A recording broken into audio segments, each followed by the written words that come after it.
Special ba yun? Sir, may tatanong ako. Yung po bang dito po halos nag-rally po ay halos po... Hindi yung nakakaboto pa. Hindi pa po nakakaboto. Lahat sila nawala ang pangalan sa presinto. Pero pagdating dito sa mga comment, kung may pangalan. Opo. Binigyan sila ng note para madala doon. Pagdating naman doon ay ang sinasabi ang available ang ballots ay 200. Oo, halimbawa sa isang presinto 200 ay 400 naman ang nakaboto.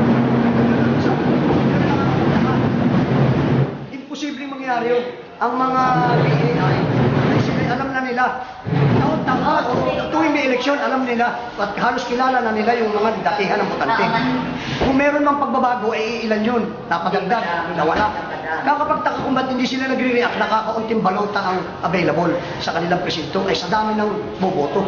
Hindi man lang sila agad nag-react, hindi agad sila nag-complain sa ating election official, common official. Ang ngayon ang common official, walang hindi makita. Dapat siya nandito para sagutin lahat ito. Kakapagtaka, anong kanyang inaapit sa labas? Anong inaapit niya kung sa ampong lupalo?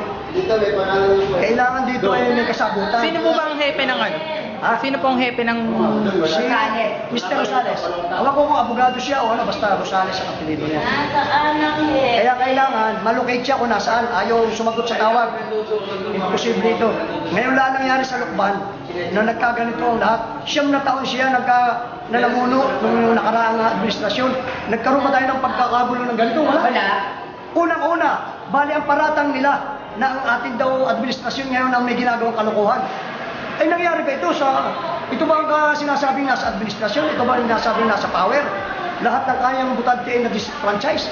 Mapagtataka yan talagang nananaig dito ang salapi sa halalang ito. Yung sinasabi nilang malaking pundo na ilalaga para sa mga butante, hindi nagkaigi. Inilaga sa mga opisyal ng ating pamahalaan. Doon nangyari ang dayan. Yun na lang ang ipahayong sa ating mga kababayan. Salamat. Maraming salamat po. Paano po kaya nangyari? Ewan niya kung ba't nawala. Tagal-tagal ko nabot. Nakarehistro naman po kayo, ano? Oo. Pero ang nangyari po ay sa Comelec po ba may lista po kayo kung saan presinto po kayo dapat Oo. Kayo po ay taga-barangay? Kailangan.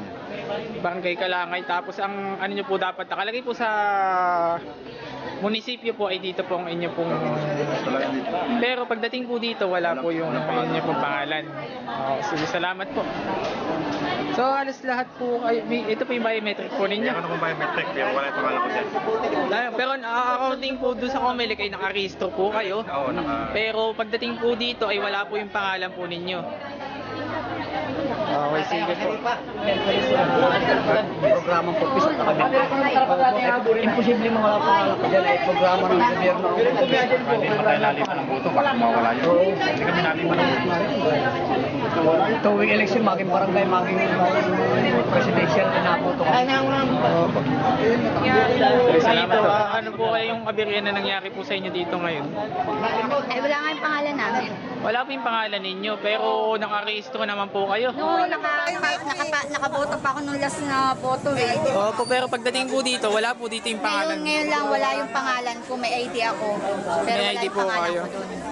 Ngayon lang nangyari sa amin. Wala din pero may ID na. Ako. Nakaboto pa ako ng last year. Yun lang nawala. May ID na. So, ganun din po yung nangyari sa inyo. So, Hindi, nakaboto ko last year. nakaboto po kayo last year. Oh, may ID na. Opo. Tapos nag-change ako ng aking status, marriage na. Change na ng status na. Opo. Nagpa-biometrics. Tapos pagdating po dito ay wala po yung pangalan, no? Ngayon lang nawala. Sayang ang isang boto namin. Sige, salamat. Siya po ay meron na po. Meron kong biometric na. Kayo po ay meron pong voter's ID, nakarehistro po kayo. Pero pagdating dito po, wala po yung pangalan ninyo. Ano po bang ano kayo? Ano pong barangay? Kalangay. Kalangay din po. Kung natin mga kinuna may kalangay. Kalangay po lahat. Sige, salamat. Berya. Wala listahan niya din eh. Kami 5. Wala ho lahat. Commissioner ang binayaran. Higiya nga ay tatatlo. Wala yung mga anak, Tigil dapat. Patigil dapat. Hindi man ipatigil yun, hindi ikakaw. Bakit to? Ako, dami sa ano. Halos lahat ng abang eh, marami eh. Hindi sa abang ang dami. Kaya ko abang eh, maraming pangalan ko dyan eh. Ninyo po ay, wala po yung pangalan po ninyo. Wala rin po di po nakalista. Wala rin sa loob. Pero sa munisipyo po meron. Munisipyo ba? Nasa munisipyo. Sa munisipyo, pagdating po dito sa presinto wala Wala. na. Kahit sa loob, wala. Wala ako sa loob. Magtanong kaya eh. Pumasok na ako sa loob, hinanap sa lahat ng ano, wala to. Narin sa amin eh. Wala. po ay nawala po kayo dun sa yung umano ay hindi kayo makita dun sa EDCBL. So, pinapacheck po namin ano po. Pero don't worry, ngayon, sabi ko nga po, yung pong EDCBL kasi yung hawak ng ating mga guro na kasi sinusunod lang po nila yung instruction, yung general instruction na kapag wala sa EDCBL or sinasabing no bio, no boto. Yun po yun. So ngayon po, i-check po namin sa ating kung talagang kayo ay botante or hindi. So pag nakita po namin na kayo ay nasa database namin, may biometric, active na botante, isuhan po kayo ng certification para po kayo ay pabotohin. Ano po? Hindi no bayan, no boto. Opo. Nagpabayan ako dyan, nakaboto. Ayun nga, i-check po natin yan mamaya.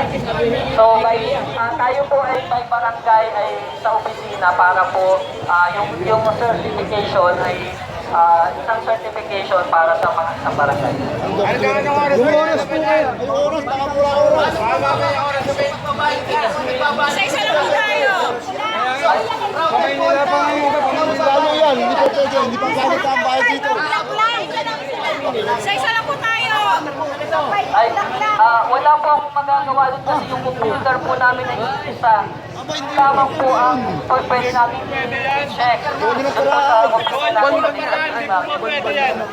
So, yun lang po yung nakikita mong remedy sa ngayon. Ano po? Kasi although kausap ko na po ang aming regional director. Hindi pwedeng usap lang, dapat ay aksyon. Susuhan ko daw po ngayon ng Hindi pwedeng usap, aksyon. Baka hindi makaboto. Ang dami na lo. Di pa yan! Kaya nga po sabi ko, ang pag Capacity na kayo ni Iris.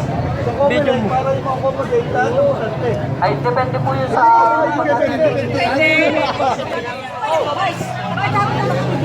Dapat po niya alamin yung capacity. Ang dami nito. Eh, hindi mako-accommodate lahat. Pero ang pinagtataka ko po ay ganito marami dito. Pero nung mag-verify ako sa presinto, ang report sa akin ay hindi ganito marami.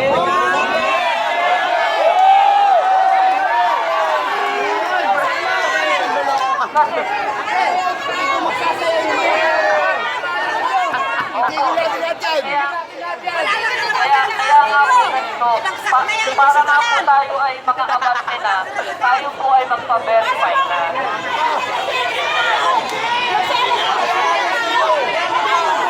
Ay di, ganito po, yung malalayong barangay, yun po, bibigyan ko po ng instruction, kayo po ang kayo po ang unahin.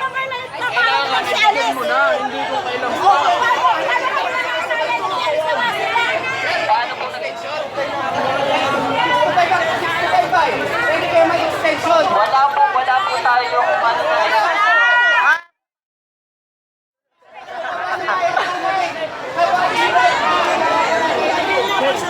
Katulad na lang mo na rin. 100 ito, walang hindi nakaboto. 100 tao.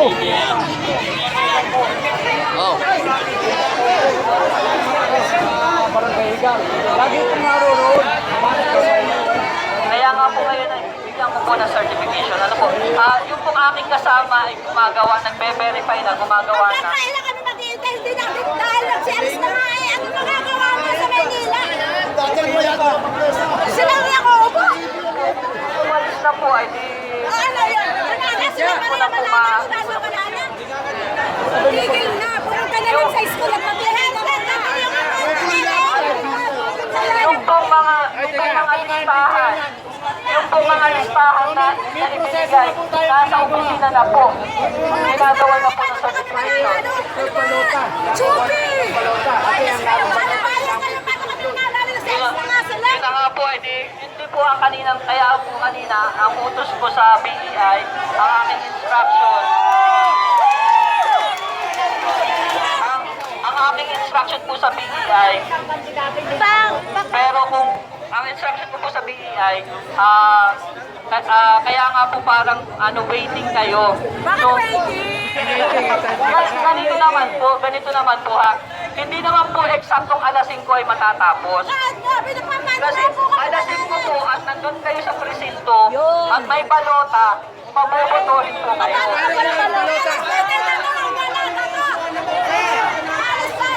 Babibigyan po kayo kasi nandun na po sa opisina yung mga listahan ninyo. Sinecheck na po, ginagawa na ng certification. Tsaka walang dator, ikaw ay bonbon. Itong balota ay di... Tsaka, porkat bonbon ka, Isa lang po ang tanong ko sa inyo. Tsaka, porkat bonbon ka. Bakit hindi nakaboto? Bonbon ang kasi kandidato yan. ng kapitan ng Kabatete? Bonbon Yun kasi lang yan. po, Bonbon kandidato yan. lang.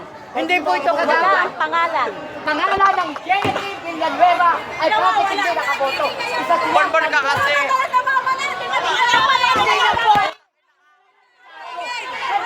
Hindi na po. Yun nga po ang... Tsaka, porkat bonbon ka.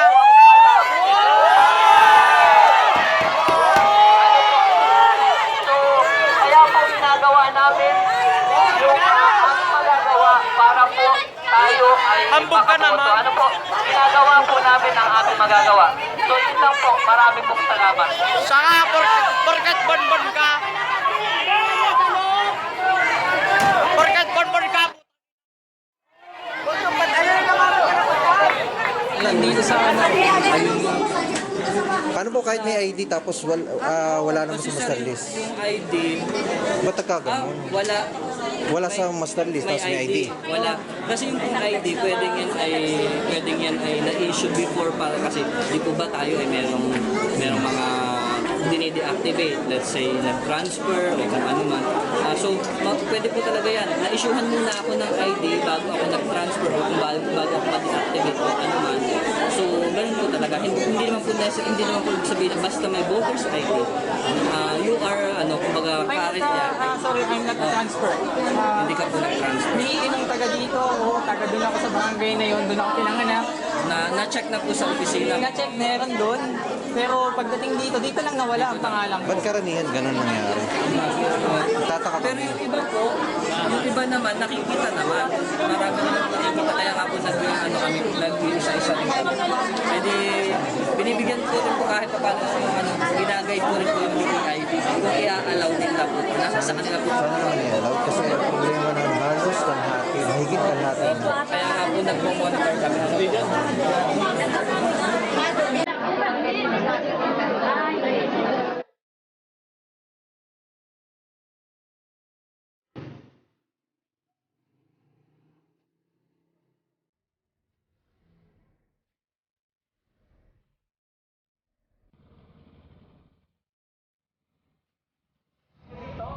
I-verify namin sa COMELEC kung talagang botante kayo. Ano po? So, ganito yan ha. Ganito po ang gagawin natin. Kung medyo nakita ko medyo marami. So, ang gagawin po natin ganito. Pag na-verify kayo, bibigyan kayo ng authorization ng COMELEC. Ano po? Para makaboto. Sinasabi na, kaya lang po ganito. Ang nakalagay sa rules, ang BEI ang may kapangyarihan. Yun pong mga teacher. So ganito po ang gagawin natin ha. Meron tayong mga watchers kada presinto. Okay. So pag na-verify ang pangalan ninyo, babalik kayo doon. Kasi sasalita ako. Ha? Okay, ganito po. Babalik tayo po doon. Ha? Pagkabalik natin doon, huwag kayong aalis.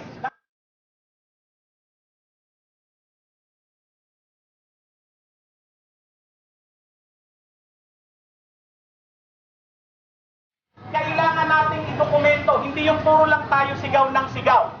Kung talagang ikaw ay botante, kailangan maidokumento natin ito. Ano po? So lahat, kada isang botante na meron ng dala at ayaw payagan, ay magkakaroon tayo ng protesta. So nandun naman po yung watchers natin, ano? So ang gagawin nyo, pag kayo'y nandun na, halimbawa, hindi lang kayo. Pag ayaw, despite na nakalagay na ganun, meron na kayong authorization, at ayaw kayong papapundohin, ipapasulat natin dun sa watcher, ipapareceive ng watcher sa kanila. Okay, dalawa po ha, dalawang kopya, lahat ng pangalan ninyo, tapos ilalagay ninyo doon yung authorization na ibinigay sa inyo ng COMELEC na kayo ay mga rehistradong botante. Okay, alas 11 pa lang po ngayon, kaya pa natin itong habulin. Ano po? So ganito po, kaysa magano tayo, gawin na lang natin yung tamang proseso. Ngayon po i-verify nila, kaya yung mga nandito, ano po, yung mga nandito, hintay-hintay natin, babalik tayo doon. Tapos i-coordinate namin sa mga watchers namin. Gagawa na ako ng protest form na isa, na yun na lang ang ulit-uliting isulat. Paano yung kabilangan ang manalo? Samantala yung mga dati sa Okay, ganito po ha. Hindi natin po pwedeng patigil ang halalan. Ano po? Kaya nga po gumagawa tayo ng paraan. Hindi po pwedeng puro salita lang. Dapat dokumentado tayo ha. Yun po ang ginagawa natin. Ganito po, kami na po ang bahala ng mga abogado. Ano po? Sa inyo bilang botante, sundin nyo na lamang po kami na para hindi kami mahirapan dahil kung tayo po ay magre-reklamo at kung sasabihin natin ay magpapadeclare tayo ng failure of election, hindi po pwedeng lahat kayo dyan ay nangganyan lamang. Ang kailangan natin isubmit ay dokumento na totoo yung sinasabi natin. Ano po? So kung isang katerma na po ang dokumento natin na kayo ay sinabing may karapatang bumoto, ano po? Ayun, kung kayo ay karapatang bumoto at hindi pa rin kayo pinaboto, gagawin natin yung dokumentado. Lahat ng pangalan ninyo, kung talagang totoo kayo mga botante, ay lalabas. Ano po? Ganun na lang po ang gagawin natin. Ano po? Ano po ba yung isang alkalde narito ngayon? Isang alkalde! Kaya maliwanag na! Ay napakaliwanag na kala ko kay pari-parihong magkakaiba. Kaya naman, ako po ay nagmamalasakit sa inyo. Ako'y nabuto ay sa Lucena. Sa Lucena po ako nabuto. Ako'y nakita ko yung lahat kami oli, lahat kami oli. Eh pala kayo hindi ko nabuto.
Kagawad.